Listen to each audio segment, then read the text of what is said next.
Hello, this is Joe with Smoking Joe's Pit Barbecue, and you are listening to the Barbecue Central Show. Start the game! Let's go! We'll do it live. Okay. Well, do it live! I'll write it and we'll do it live! So to get that perfect barbecue, you use wood. Are you sure it's safe? Whatever.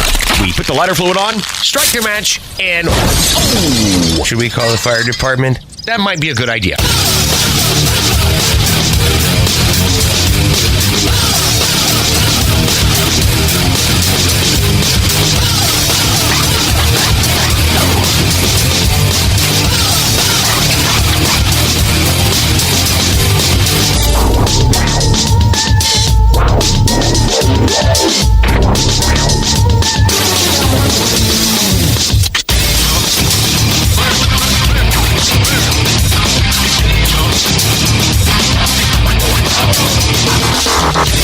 All right, good evening and welcome to the really big Barbecue Central Show. This is the show that talks about all things important in the world of barbecue and grilling.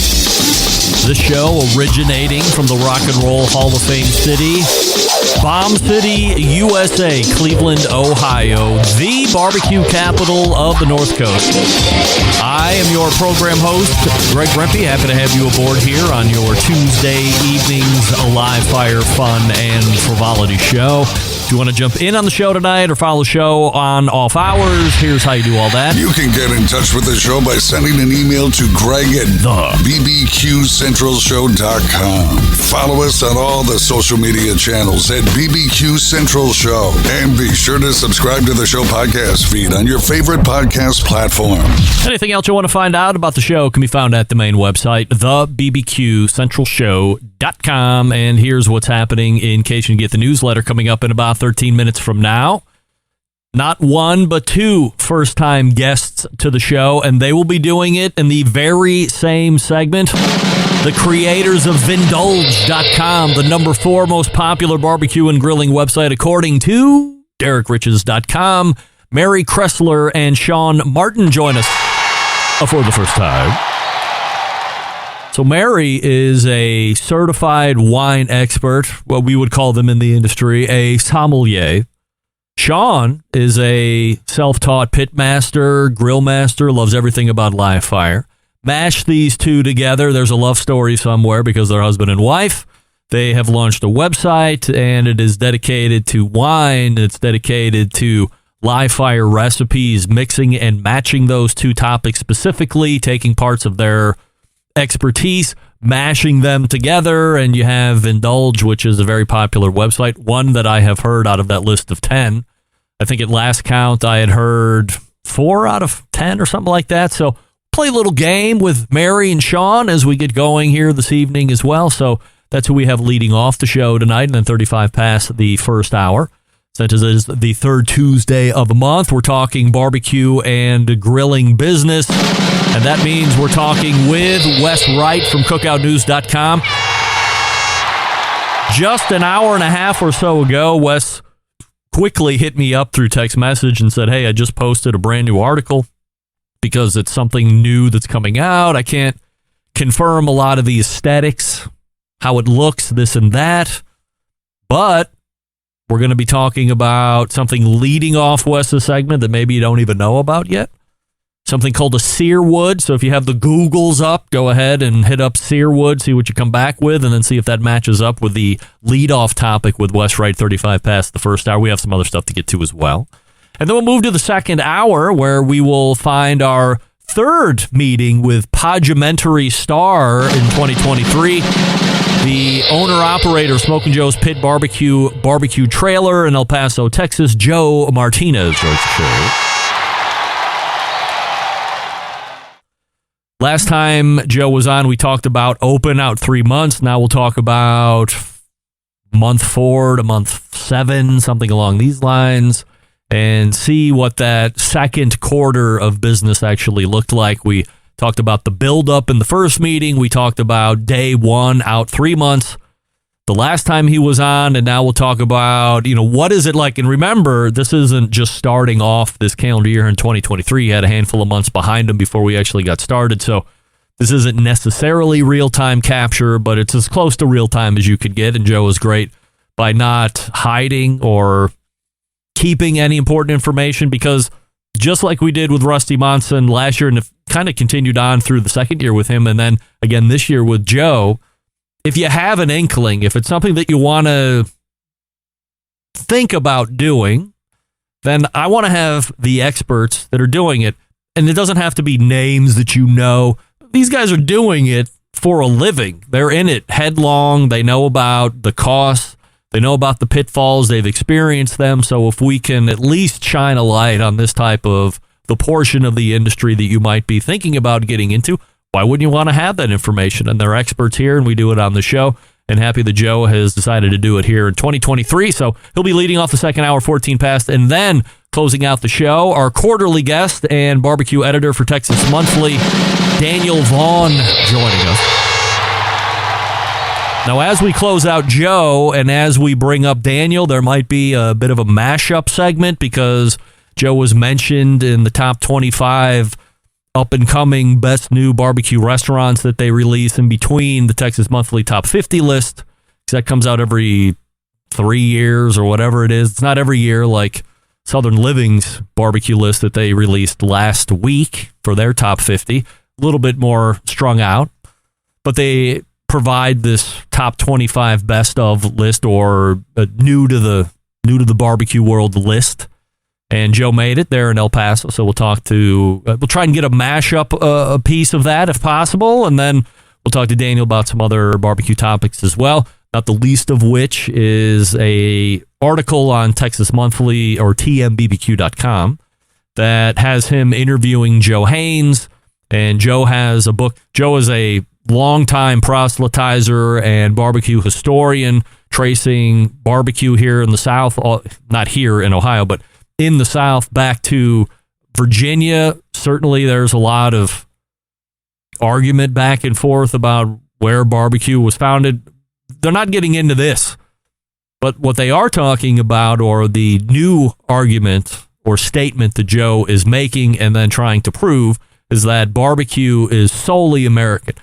Poppycock to this coming from any type of barbacoa or any other country, and then becoming what we know as Southern style barbecue. No. It was here, born here, raised here. This is our thing. America stakes its claim to barbecue, and that's the book that Joe Haynes has written about. Also, some other topics we'll be talking about with Daniel as well. So that's how the show is laying out. Mary Chrysler, Sean Martin coming up here shortly.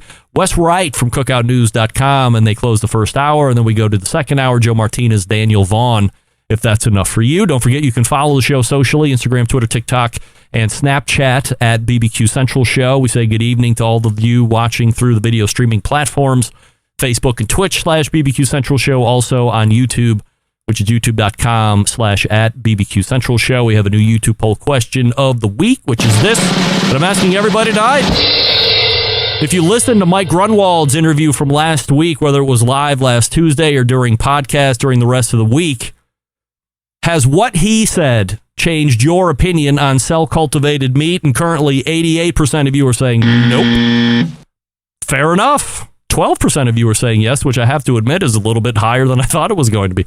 Thought we were seeing 100% no. So I am heartened to know that interview at least opened some minds. I saw barbecue realtor to the stars out there in Hawaii, Lance Owen, saying that it did open him up a little bit more to the fact. So we'll keep track of the percentages and try and give you a final tally at the end of the show here this evening. We start here tonight, and we start with the story that keeps on giving. Yet another Memphis in May update. I saw a post by Carol Coletta on LinkedIn where she actually hyperlinked an article about the reshaping of the parks, specifically Tom Lee Park. So I asked a question in her feed. I didn't expect to get an answer whatsoever. However, I did get an answer, so let me set it up for you properly. My question was, Carol, in a recent news article, I read you mentioned the Tom Lee Park was built to the specs that Memphis in May International Festival had given you, but there is no mention of that in the article you link. Tom Lee Park sustained major damage at the event this year, more than any other year of its existence. Why would Memphis in May spec out a park for Memphis River Parks Partnership to build that would cost them so much to repair each year after they have the event. Seems unbelievable, does it not? Well, she replied, and I quote, Greg, the mediation agreement signed by the city, the partnership, and Memphis in May in December 2019 memorialized Memphis in May's specs. It is not a secret document, has been printed in the media and was on our website. The design review committee, which included Memphis in May's operations director, reviewed the project throughout its development to make sure specs were met. The partnership did not develop the specs. The partnership does not run the festival. Memphis in May had final plans 2 years in advance of its 2023 festival. The Memphis in May board was fully briefed a year in advance on the risk of damages to a partially completed park.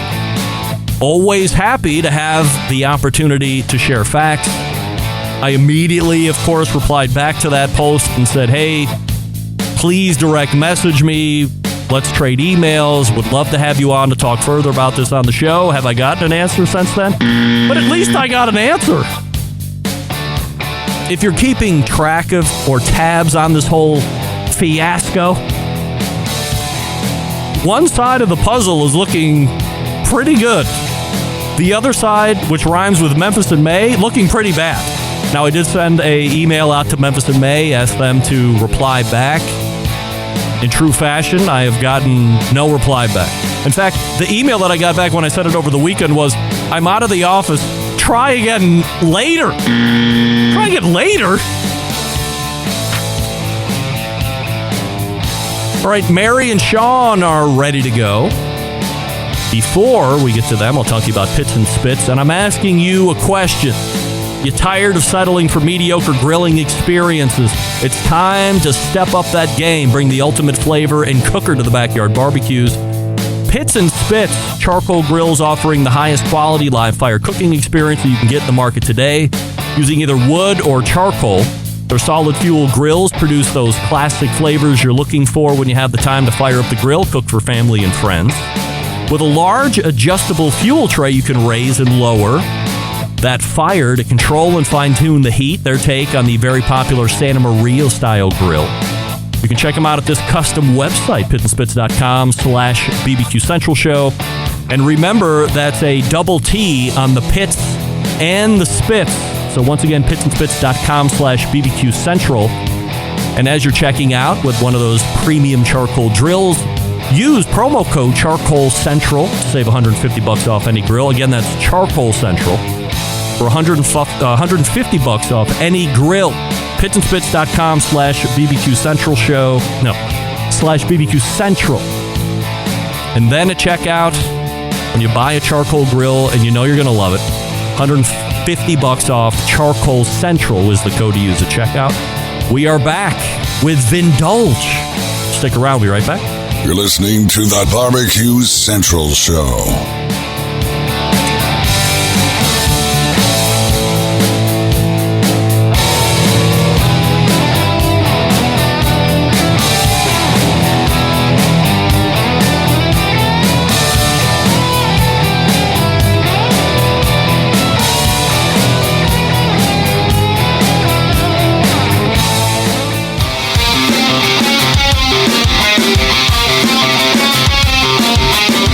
Broadcasting live from the BBQ Central Show studios in Cleveland, Ohio.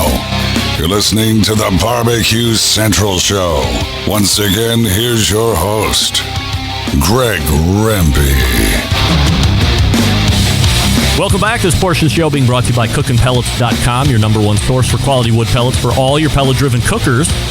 You visit cookinpellets.com for more information, and then when you're ready to purchase, you go to amazon.com or lowes.com or walmart.com. All the same great flavors that you find on cookinpellets.com, except great shipping rates. Come on, you got to do it. Great folks over at cookinpellets.com. Have you been looking for a barbecue and grilling website that will help with recipe inspiration, also teach you about wine? Of course. My next guests run the fourth most popular barbecue and grilling website, according to our pal Derek Riches from DerekRiches.com, and we're going to talk about all of that. We welcome first-time guests Mary Kressler and Sean Martin to the show. All right, gang, before we get in, happy to be here. Before we get into it tonight, we have a YouTube poll question of the week, and I'm asking everybody this. Now, of course, I have to preface this by saying, if you didn't listen to the show last week, just guess yes or no. But assuming you listened, did Mike Grunwald's conversation about cell-cultivated meat last week change your position, whatever that might be, on cell-cultivated meat, yes or no? I would have to say it drove some curiosity, so I would say yes. I've never tried it. I don't know, though. So there's all of the answers. Mary, yes or no? I did not listen to the podcast last week, so I'm fired. But Sean filled me in. And right now, I would say I'm also very curious. I have not heard of that at all, so I am actually quite curious. All right, good. 85% of the voting public are saying they have no interest, and it did not change their mind, and they don't want to hear about it. So that's why I will continue to talk about it, because we're here to change minds and reach across aisles. Mary, let's start with you, and we'll get into the Vindulge here in just a second. But a little background on you professionally, how you get into Oregon, how you become a wine expert, all that fun stuff. Yeah, I think how we got into Oregon and wine, we were living in San Francisco prior to Oregon. And when I was in San Francisco, I was in graduate school. I thought I was going to become a professor. On the weekends, we would go out to wine country, to Sonoma and Napa. And that's where I started learning about wine and became very interested. At the same time, I was also really interested in cooking. We were dating at the time and were just, I think, almost newlyweds and just really curious about wine and food. And then by the time we moved out to Oregon in 2006, burnt out from graduate school. So I said, you know what? I'm really interested in wine. I'm just going to go work at a winery for a summer and just see what happens. And then I got bit by the bug and really never went back to school. And I kind of kept staying in the wine industry. And that's what brought us to Oregon as well. When I was talking about you guys in the open, Sean, we'll get to your background here in just a second.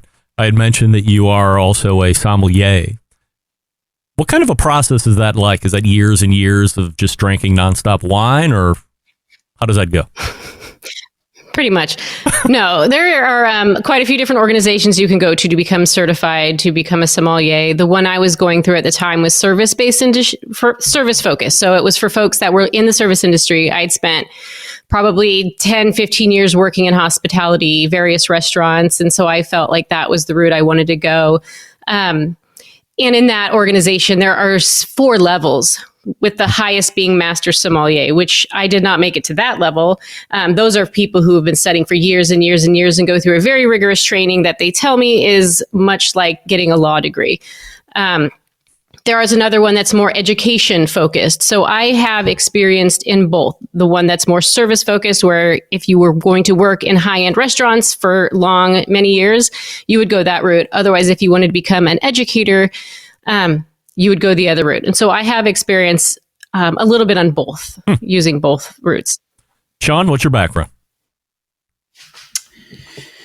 Well, I'll work backwards. So I'm full-time with Vindulge now as of March 13th of 2020. At the time, I thought it was the greatest decision I'd ever made to have my wife as my boss, my business partner, and my roommate. And we can go a while on that one. But prior to that, I was an insurance executive in the property casualty insurance space. So I ran a large client group with an insurance company based in Connecticut. And after 20 years of that, I thought, we've been cooking. We started the blog in 2009, and I became a supporting part of that. I thought, let's go all in. Our cookbook was coming out at that point. So I thought, this is a great time to make the jump.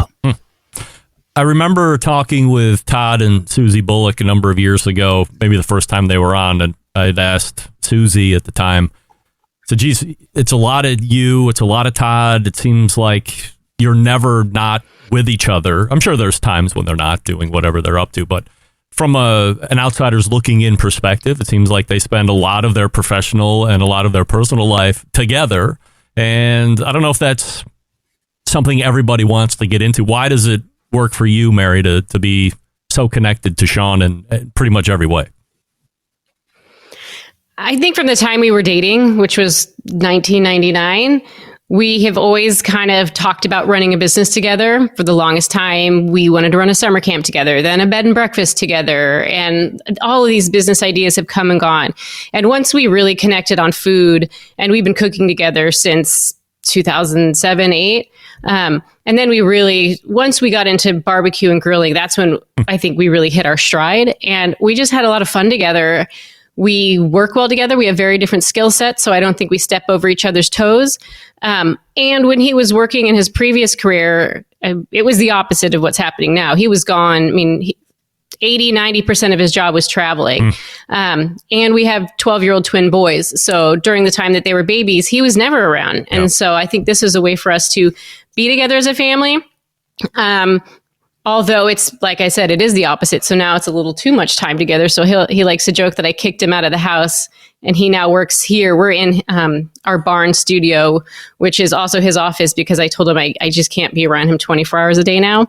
So we have to have some boundaries and we have to have a little separation. But I just think there was just something about it. We've always kind of wanted to see if we could work together. And we have been we started a catering company in, I think, 2014, 15.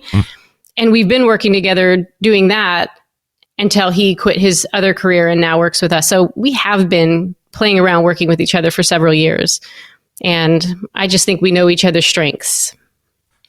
Sean, what's it like if it gets chippy? What's the best way to manage that? What have you found that is the best way to be able to coexist with your work partner and your wife? Besides therapy? Yes.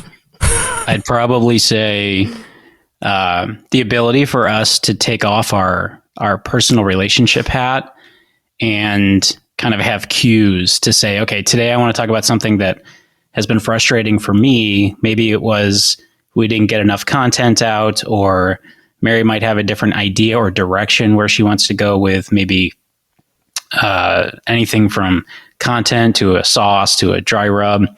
And I think it was hyper focused during COVID because in addition to that whole experience, our kids were at home virtually from school. So I'd say the last year has been where we've hit our stride, and we're still married, which I'm very proud of. And I think to Mary's point, one of the things I've always been aware of is that she started the brand in 2009. And yes, I cook and I love being part of the creation process, but I've always tried to remember that I defer to her because she put the sweat equity in the beginning when people thought blogs were online diaries, and some of them were. And so I just try and keep that kind of front and center when we have maybe some domestic disagreements or professionals. Were you guys aware that Vindulge is the 4th most popular barbecue and grilling website, according to my pal Derek Riches from DerekRiches.com? Yeah, we were aware when that first article came out a couple years ago, and that definitely surprised us at the time. I don't think we realized that we were kind of right there. Yeah, I think one of the things that we've discovered is we were so slow with how we grew that I don't think we ever realized how many people interacted with us virtually, compounded on 2 years of virtual interaction. So I would say I was surprised because we love Susie and Todd. We're friends with them. They put out amazing content. Their success, I think, has paved the way for a lot of other online live fire entrepreneurs as well. But I don't think we realized how big we were until then. And since then, and his updated article, it just keeps us grounded on, hey, we're here to create content for our audience. Sometimes that can get distracting with SEO and the shiny penny of the moment or other things. But yeah, I think between social media and the website, there's probably 4 to 5 million interactions a month for us. And when we go to events, now that we travel around the country doing events, that's where it's hit us. Like, oh my God, I love you guys. And I love this recipe. And we just try to make sure we always remember to just honor that and really appreciate it. So it was really cool to see it and to see the other people too. All right. So You dovetailed into the game show portion of the interview. I'm going to name all 10 top 10 most popular barbecue and grilling websites. And you tell me if you've ever heard of these websites before. And don't lie, because we're going to know if you're lying. Number 10, JessPryles.com. Yes.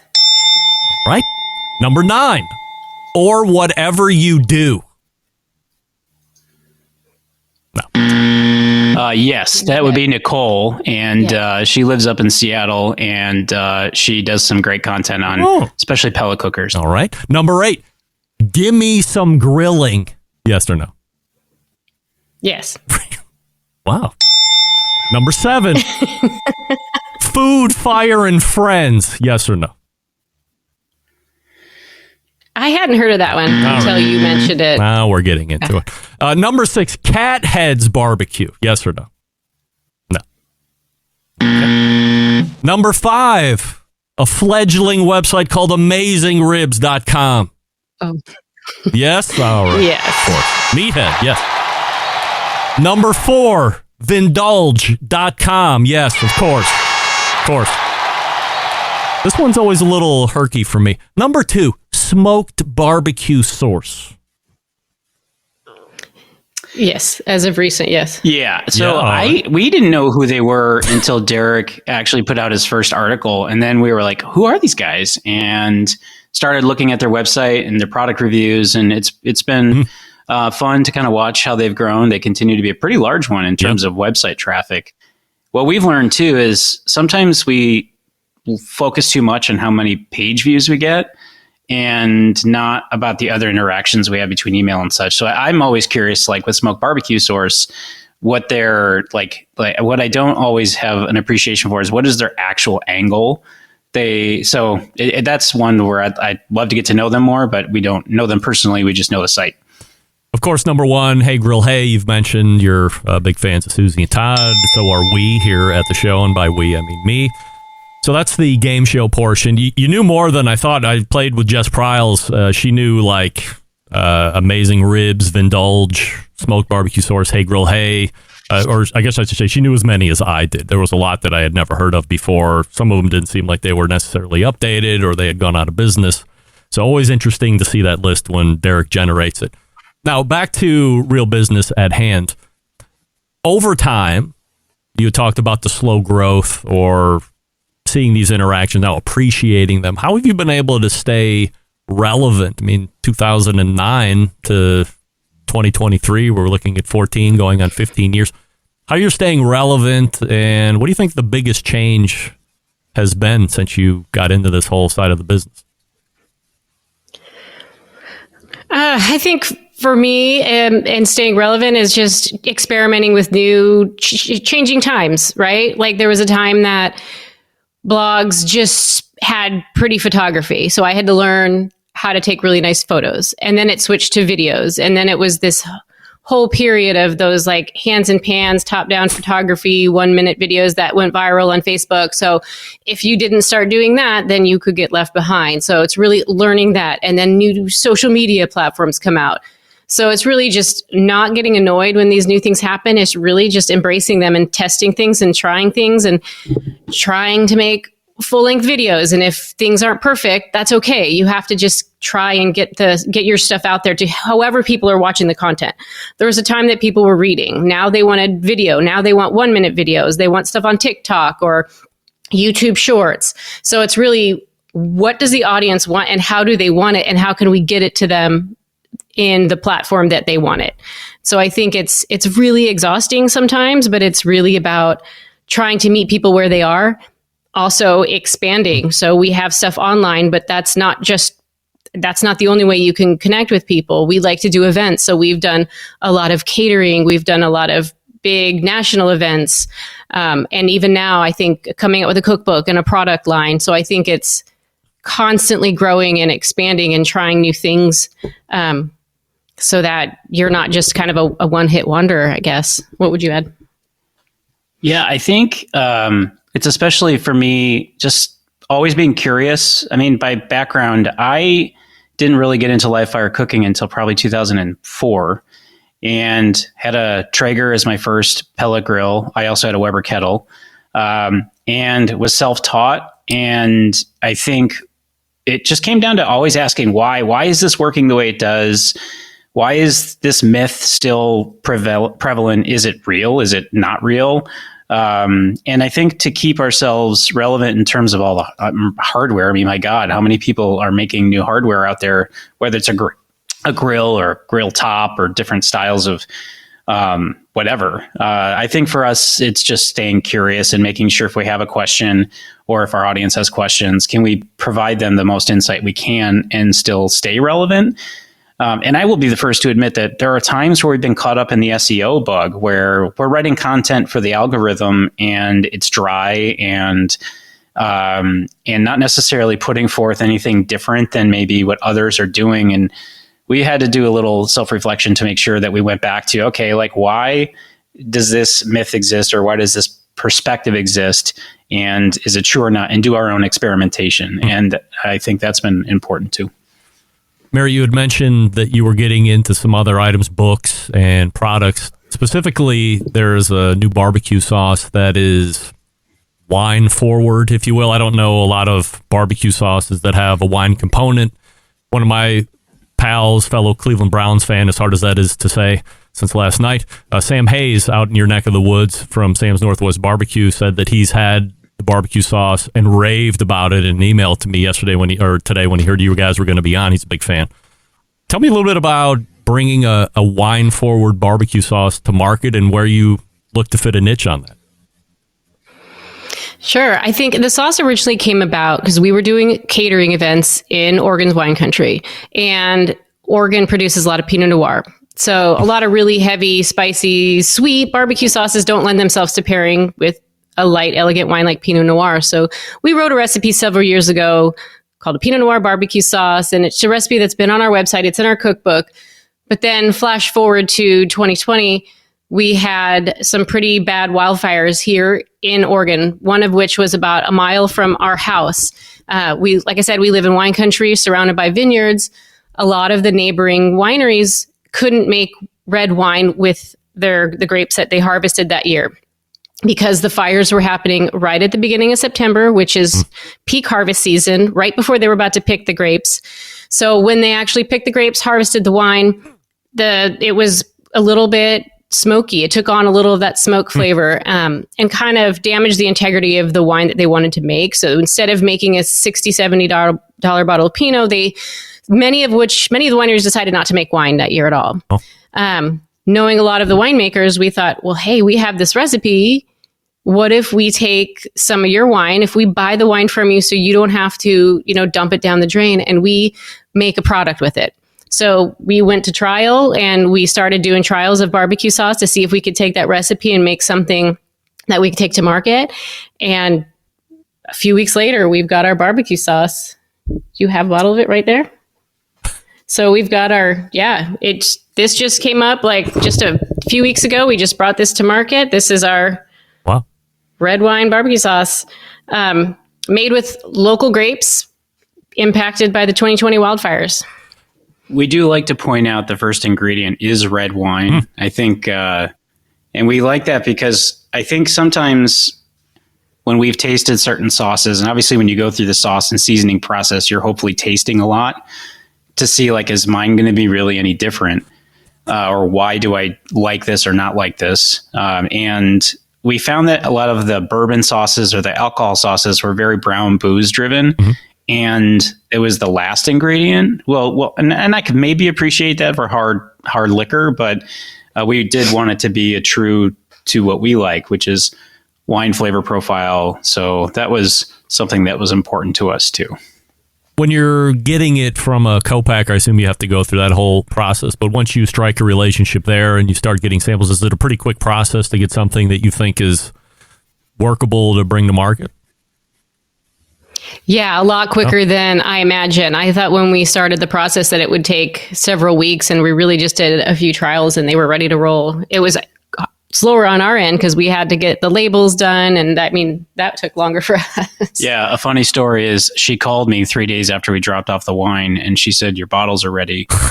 And I went down with my truck and I realized that my truck can't carry that many pallets. Oh. So it gives you a perspective on how fast they can turn it around. And they do a great job. And as we scale up, we hope to continue to leverage them because we try to keep everything as local as possible to keep the dollars in our market. So a lot of the ingredients are from local sources. So the bottle price is a little higher. It seems that people have been okay with it. And it just is kind of part of our story about just wanting to support local communities. And I think the other thing about wineries people forget is that most wineries, at least in Oregon, are small farms. They're not making 100,000 cases a year. They're making like 2,000 or 500 cases. So when something like the fires happened, it really caused several to say, am I going to be in business next year? So it was important for us to do as much as we could. I mean, I wish we could have done more, but there was only so much capacity we had to self-fund making thousands of bottles. But it was a great experience. And honestly, I thought, okay, we can do this now. We got over the first hurdle. Now let's get like a line of sauces and seasonings every year. We're talking with Mary Kressler and Sean Martin from Vindulge, Vindulge.com. Is the sauce available for sale on website for people that were listening or get it on podcast later? Yep, it's available on our website, and it's also available locally here in the Portland, Oregon region as well at several retail shops. Yeah, so Sam, if you want to sell it, just send me an email. Yeah. I'm available. That's right. That's the way to try drum up business as we close out the segment. I certainly appreciate that. Sean Martin and Mary Kressler, Vindulge.com, the website. Guys, really appreciate the time here this evening and look forward to having you back on sooner than later. Thanks. It was great to be on. That's Sean and Mary.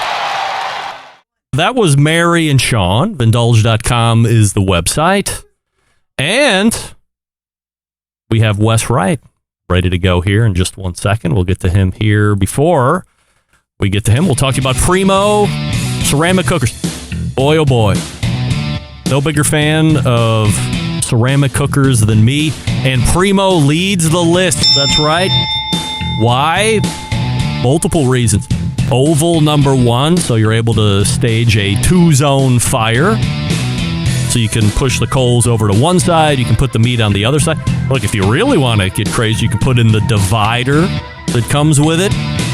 So now you definitely have a fire section and a non-fire section. Then you can get the deflector plates if you want and set up a whole situation of 2-zone fires like you've never done before on any ceramic cooker.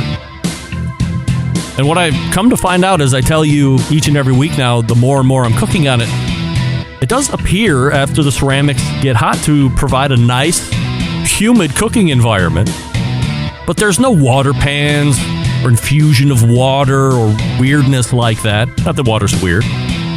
It's great. So your bark is nice, but it's not dried out in a jerky style fashion. If you like that, I don't know what to say. But I don't know a lot of folks that like the jerky bark per se, or at least not on everything. This one is nice. And of course, fuel misers.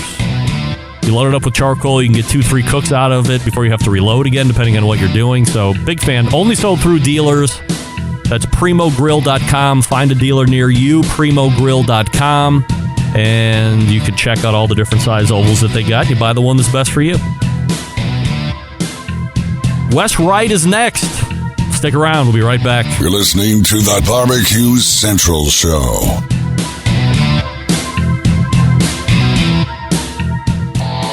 Howard Stern, Jim Rome, Dan Patrick, and Greg Rempe. The Mountain Rushmore of talk show entertainment. Now, let's get back to the Barbecue Central Show. And we thank Mary Kressler and Sean Martin for joining us last segment. Vindulge.com, their website. This portion brought to you by Fireboard. If you want to monitor up to 6 different temperatures simultaneously, connect to Wi-Fi for cloud-based monitoring or Bluetooth if you must. You can do that with the Fireboard. Also, they have the instant read meat thermometer. There's also a 1-channel Fireboard called the Fireboard Spark. Go to fireboard.com, find out more, or purchase. My next guest tonight, creator of cookoutnews.com's website, the third Tuesday of the month, regular guest 35 past the first hour. We are welcoming back our pal Wes Wright. Wes, before we talk about some breaking news, we have a YouTube poll question of the week. And I'm asking everybody this. Listening to Mike Grunwald's interview last week has changed your opinion on cell-cultivated meat, yes or no?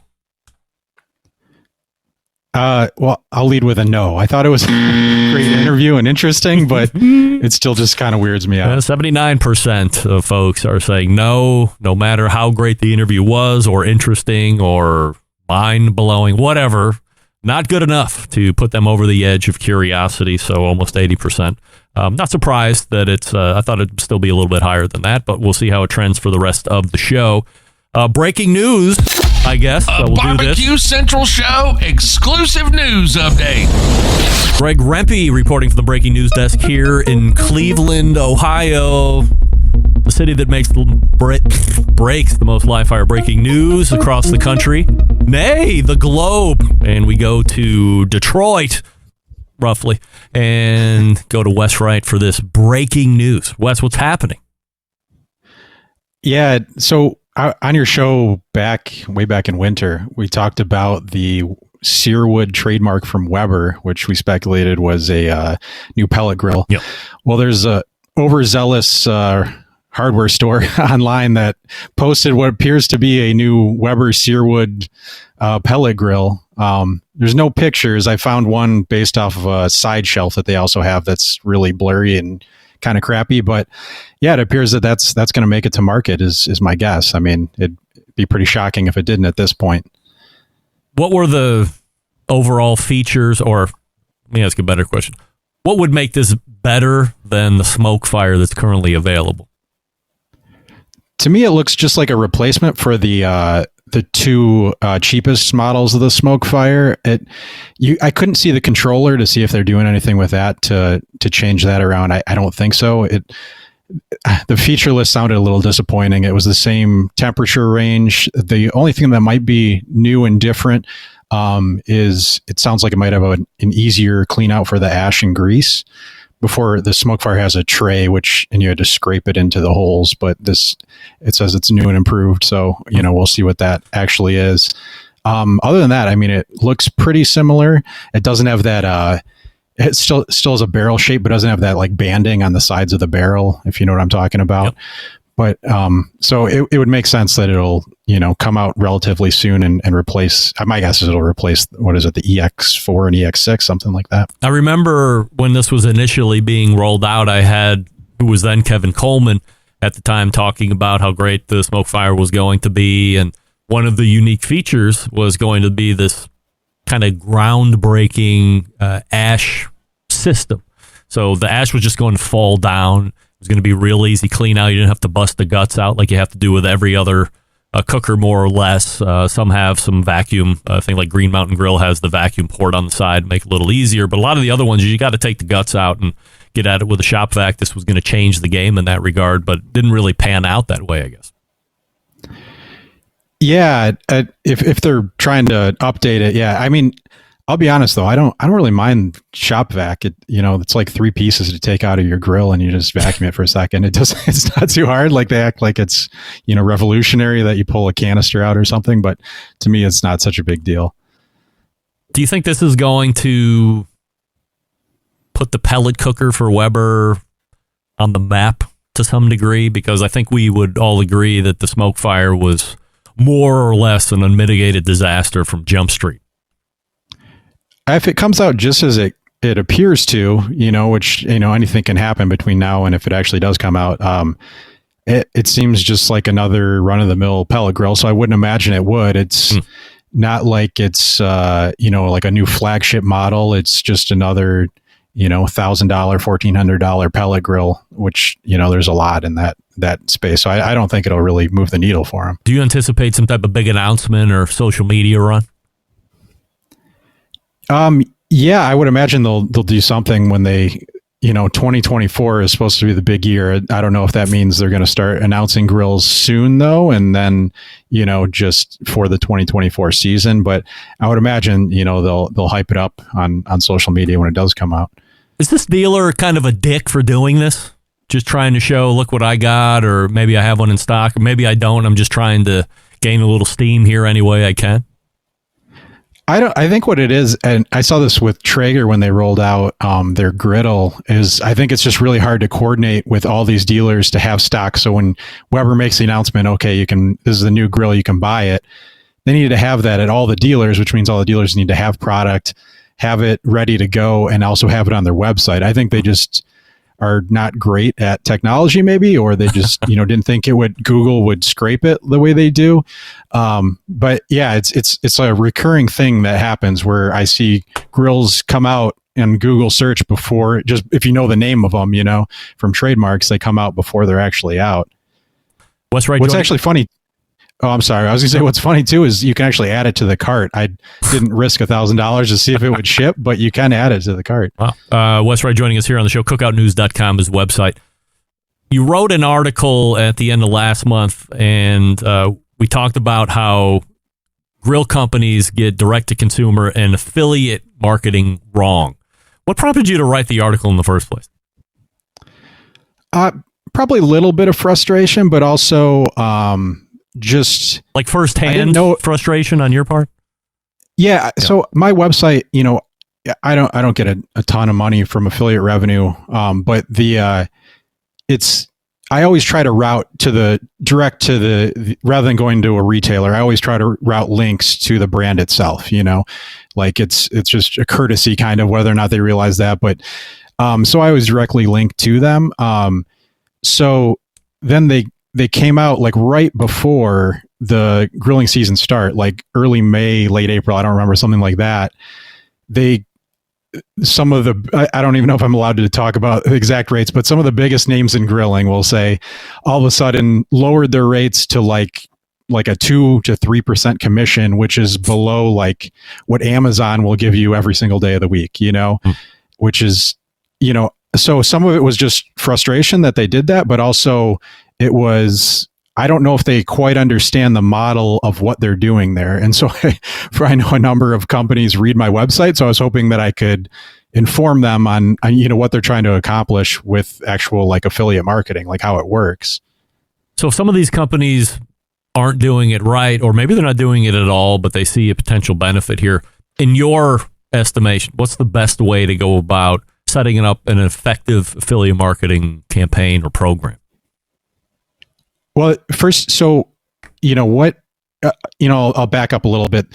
Yep. The reason why affiliate marketing and direct-to-consumer D2C are intertwined is the way it works is, so let's say you Google for, a Weber smoke fire grill, right? Your results, most of them up top are going to be from retailers. So logically, if you're looking to buy, you'll click one of those. But let's say me or someone else writes like a review or a post about it, and they click mine instead of a retailer because I beat out all the retailers by having a better website for it. Then they don't have to pay that, rather than wholesaling it at what's probably 20 to 30% of the overall ticket. They just buy it from me direct. They pay me a few percentage points, and they, it's a win-win for everybody. Yep. They get more marketing out of me. They get more money. It's great. So I think that what they need to do it right is understand that they're competing with retailers, and that's why you have affiliate marketing. It's not just so that way you can reward people for writing articles. It's that you're actually competing with retailers and you want to beat them. And the retailers like Walmart or Amazon or any of the big box stores like that, they're great at competition. That's what they do. So ahead of the grilling season, what Amazon do, they more than doubled their rate for what they pay on grills, So logically, everyone that's writing a grill article is going to say, okay, well, I'll link to Amazon because they'll pay me, 2 to 3 times what the actual grill company pays me. People are more likely to check out. And also they're going to have a bigger ticket because you'll be, do you want to buy, some other accessories or something else, a household item, you'll throw it all on. So you get a bigger ticket, a bigger commission off that. So what they need to do is understand that and beat Amazon and Walmart and have a higher commission rate than what they're paying. So more people want to link directly to them and they can get a bigger chunk of the pie. What's a standard commission percentage? Is it 5% or 8%? Yeah, usually the companies will pay 5. Some of the pizza oven companies will pay as high as 10, whereas retailers usually pay anywhere like, from like 1 to 3. It's usually pretty low because they're already, they're greedy too, but why not, if you're a grill company looking to get in on this and really break the mold here or break out of whatever commonplace is, why not jack a commission up 15%, maybe 20%?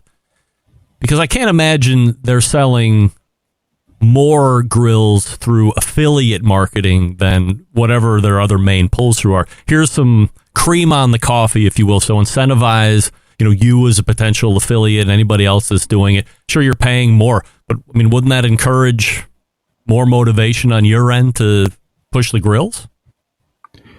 Yeah, I completely agree with that. Most of the grill companies don't do a lot of D2C. I'd have to look back. I'm actually going to try to write an article about D2C rates, which like 1% of people find interesting. But I know like Blackstone, when they filed to IPO in 2021, they like 5% of their business was D2C. So it's pretty low. But if you look at like highly competitive products, like outside of the grilling industry, like one that jumps in my mind is like nutrition supplements. They pay like really high commission rates because it's so competitive. And that's the way they do it to get people to create content about their products. So yeah, that's the winning way to do it. We've talked a number of times about various outdoor pizza ovens that have come to market, but now we're seeing more options for the inside as well. What are the best indoor pizza oven options right now? Yeah, there's some really expensive ones that, people swear by.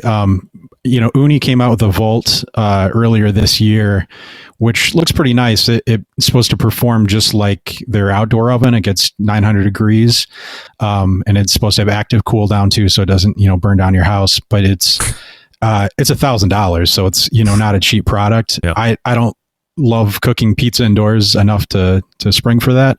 But Cuisinart actually just came out with a indoor pizza oven a week or two ago that's, gets to 700 degrees, has a lot of the same features, but it's only $400. So I'd be interested in trying that one out.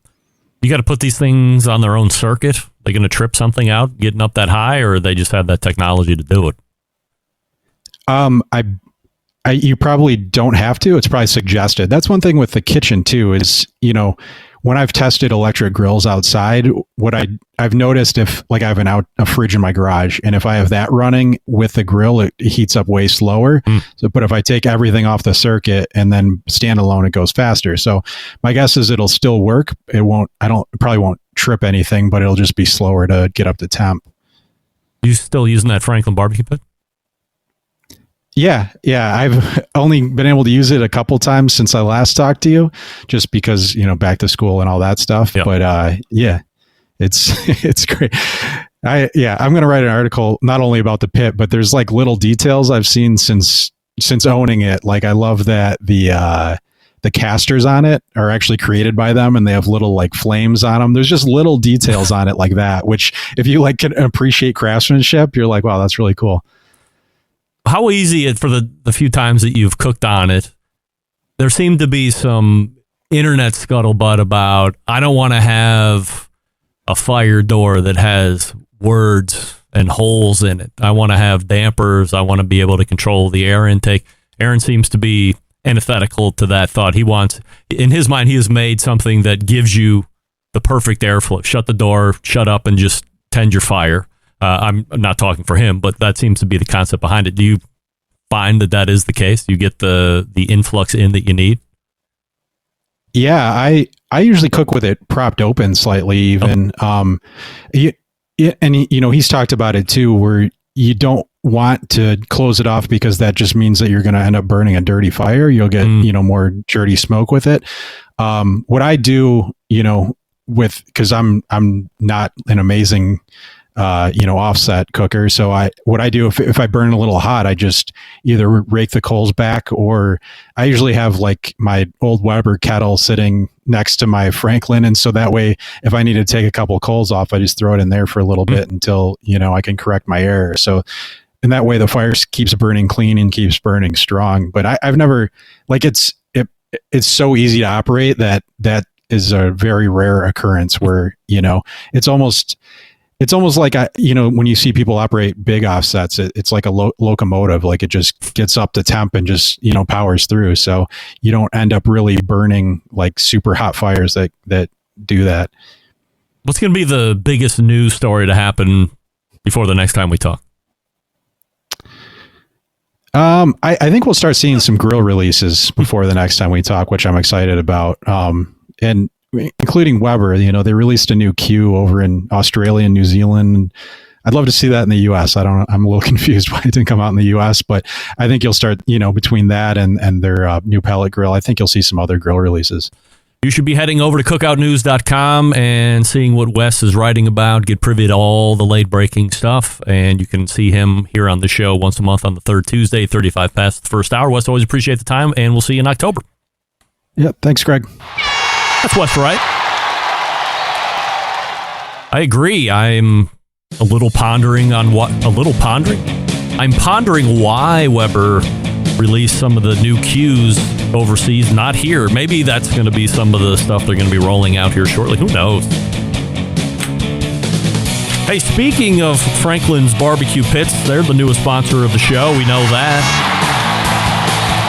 Franklin Pits are for the barbecue purists who want to take their craft to the next level. Skillfully made right here. The good old US of A with American-made steel. Built to last, built with purpose. What you have with the Franklin Pit, a deeply thought out and refined version of the old propane-style cooker that he uses in his restaurant. Stylistically, it reflects the bare-bones, industrial, handmade aesthetic that he loves. The patina, the way that the build is allowed to be showcasing the welds, the craftsmanship. Now, schematics of a Texas offset pit, not necessarily complicated. However, what's happening inside the pit is complicated. Dynamics of physics, chemistry. There's few moving parts, but there are numerous and massive differences between the Franklin Pit and the average barbecue smoker. And of course, we know thickness and heaviness of material is number one at the top of this list. You need that. You need it to maintain heat and retain heat, especially in colder environments. You need to be able to stand up to the heat that this offset is putting out, and quite simply, the thin stuff does not do that. If you're spending $300 on an offset pit, I got bad news. It's not going to work out. If you're going to be near Hartsville, Ohio, this coming Saturday on the 23rd, I have some major news. If you're thinking about getting a Franklin Pit, you live around here, or you're within 3 hours, come to Grill Fest. There's going to be one at Hartsville Hardware, believe it or not. I'll do my best to answer any questions about the pit if you see me there. But they're going to have some experts on hand as well over there at Hartsville. You love the Hartsville Hardware Grill Fest. But a Franklin Pit will be on scene Saturday, September 23rd. So if you have any questions, do it. Otherwise, hit the website, franklinbbqpits.com. That's franklinbbqpits.com. And we'll be back to wrap the first hour right after this. Stick around. We'll be right back. Continuing to produce incredibly mediocre content in an exceptionally professional way. You're listening and watching the Barbecue Central Show.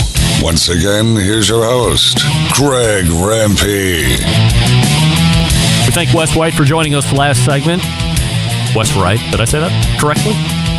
Cookoutnews.com, his website. And just to reiterate on the read, if you're going to be around Hartsville, Ohio, or you're within the driving radius and your antenna's up for a Franklin barbecue pit, but you want to see it and touch it first, there's going to be one at the Hartsville Hardware Grill Fest on Saturday, September 23rd.